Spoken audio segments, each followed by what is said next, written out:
Atikan ko na niya.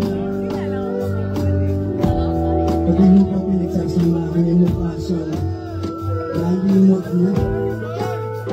Kung gusto mong pinawasan. At ngayon, puta may kapili ka lang iba!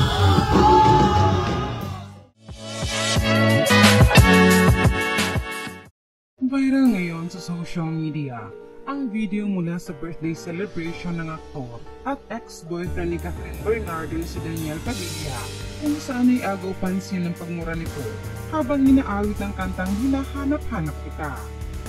Makalipas ang ilang linggo matapos magdiwang ng kaarawan si Catherine, ay ang ex-boyfriend naman nito na si Daniel ang nag-enjoy sa kanyang birthday celebration kasama ilan sa malalapit niyang kaibigan at pamilya.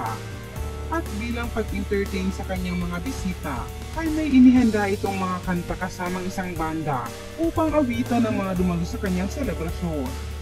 Isa nga sa kanyang inawit ay ang madalas niyang kantahin na Hinahanap-hanap Kita na siyang naging level up ang kanyang performance dahil napamura nga ito habang binabanggit ang interlude na bahagi ng naturang kanta. Bahagi nito mga katagang, pilit ko mang ika'y limutin, lagi kong natatagpuan ang iyong tinig at awitin. Huwing sasapit ang ulan at libo pang pinagsamahan, mukha yatang nilimot na ng puso mong biglang lumisan at may kapiling ng iba. Dahil dito ay hindi na iwasang mag-react ng marami at binigyan din ng kulay ng ibang kantang ito ni Daniel, kung saan ay tila bagay nga raw sa pinagdadaanan nito, lalo't makikitang mas napapalapit na ngayon si Catherine sa ibang aktor. Ilan sa mga komento dito ng ilan ay sinabing deserve mo ng Daniel kung ano man ang nararamdaman nito ngayon dahil una naman umunong nasaktan si Catherine dahil sa kanya. Narito ang ilan sa kanilang mga komento. Don't blame Kath for finding a good man. Blame yourself for not being the kind of man Kath deserves. Nasa huli talaga ang pagsisisi. Hindi mo kasi binigyan ng halaga, kaya ayun may iba nang nagpahalaga sa kanya.